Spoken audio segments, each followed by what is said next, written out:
बिस्मिल्लाहिर्रहमानिर्रहीम। अस्सलाम वालेकुम। अल्लाह ताला हम सबको अपने हिफ्ज़ व अमान में रखे और हमेशा हंसता मुस्कुराता हुआ आबाद रखे। आज मैं आपके साथ रेसिपी शेयर करूंगी। बहुत ही मज़ेदार से नगेट्स बनाएंगे आज हम। ये बहुत ही आसान है, बहुत ही सस्ते और बनाने में भी बहुत आसान है और टेस्ट भी इनका बहुत ही ज़बरदस्त सा बनेगा। तो आप देख सकते हैं दिखने में कितने खूबसूरत लग रहे हैं, ये तो खाने में उससे ज़्यादा कहीं टेस्टी होंगे ये। तो आज की रेसिपी बहुत ही मज़ेदार सी बनने वाली है, बहुत ही कम बजट में बनेगी और बहुत ही टेस्टी बनेगी। तो उम्मीद करती हूँ आज की रेसिपी अच्छी लगेगी, तो लाइक शेयर ज़रूर करिएगा। तो शुरू करते हैं आज की इस रेसिपी को। इसके लिए हमें चाहिए होंगे सिर्फ यहाँ पर मैंने ले लिए हैं 2 आलू ले लिए, उनको मैंने ग्रेट कर लिया है। अब इसके अंदर डाल देते हैं 2 हरी मिर्चें चॉप की हुई, थोड़ा सा धनिया चॉप किया हुआ और एक छोटे साइज़ का प्याज ले लिया था, उसको भी मैंने फाइनली चॉप कर लिया है।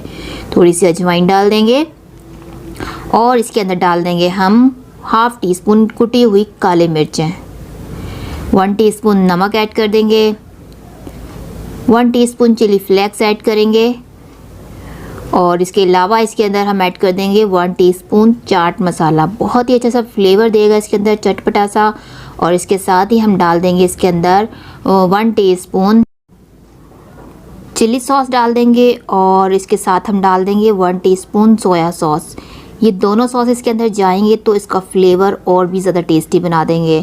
तो इसके अलावा इसके अंदर हम डाल देंगे, बस यही चीज़ें इसके अंदर जाएंगी और इसको अब हमने मिक्स कर लेना है अच्छे से। सारी चीज़ों को इस तरीके से मिक्स करेंगे तो सारी चीज़ें आपस में अच्छे से मिक्स हो जाएं। तो ये देखिए कितना अच्छा सा ये सॉफ्ट सा इसका जो है डो बन चुकी है। अब क्या करना है, हमें एक बाउल लेते हैं, इसके अंदर डाल देंगे 3 से 4 चम्मच मैदा डाल देंगे और यहाँ पर डाल देते हैं हाफ़ कप पानी ऐड कर देंगे। एक स्लरी बनाएंगे हम और इसको हमने बहुत ज़्यादा पतला नहीं करना है, थोड़ा सा थिक होना चाहिए कि ये हमारे चम्मच के ऊपर ठहर सके। ये धनिया जो हमने बचा लिया था वो इसके अंदर ऐड कर देंगे। हाफ़ टी स्पून डाल देंगे चिली फ्लेक्स के और हाफ़ टी स्पून के करीब डाल देंगे हम यहाँ पर नमक, ताकि कोटिंग में भी इसका फ्लेवर आए। तो उसको साइड पे कर दिया है। अब लेते हैं एक स्लाइस ब्रेड का और इसके हमने कॉर्नर निकाल देने हैं। तो यहाँ पर इसके साइड को अलग कर देते हैं, वो वेस्ट नहीं होंगे, उनके आप क्रम्स में यूज़ कर सकते हैं क्रम्स बनाने में। तो यहाँ पर ये देखिए बैटर को मैंने उठाया इस तरीके से और इसको हमने पूरे ब्रेड के ऊपर स्प्रेड कर देना है। इस तरीके से इवनली स्प्रेड करेंगे हम, ऐसा नहीं कहीं से मोटा ज़्यादा पतला ऐसा नहीं होना चाहिए, एक सा लेवल देंगे हम इसको। और इसको देखिए ये हो चुका है। अब इसकी हमने कटिंग कर देनी है।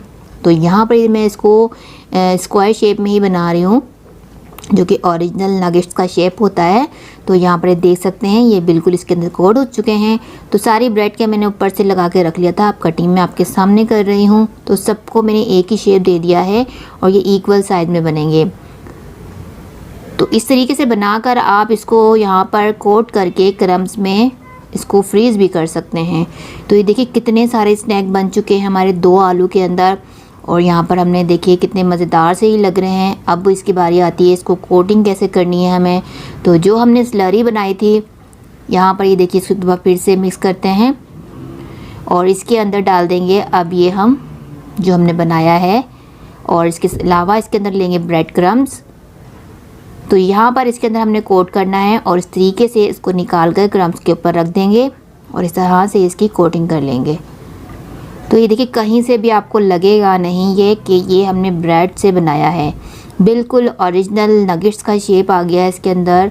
और ये बहुत टेस्टी भी बनते हैं, बहुत ही क्रंची से क्रिस्पी से बनेंगे।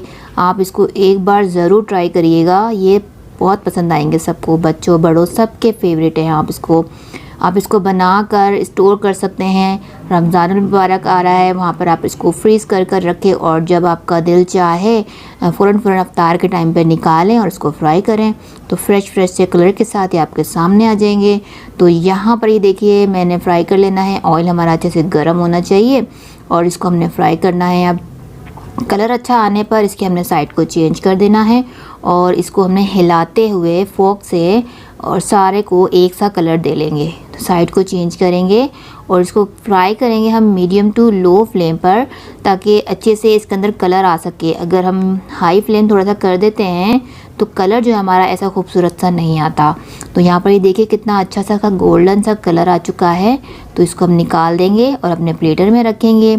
सभी को इसी तरीके से फ्राई कर लेंगे हम और फिर इसको अपने चटनी या केचप के साथ सर्व करें, ये बहुत ही टेस्टी लगेंगे। तो ये भी मैंने फ्राई करके निकाल दी हैं, 2 बैचेस में करके निकाले हैं।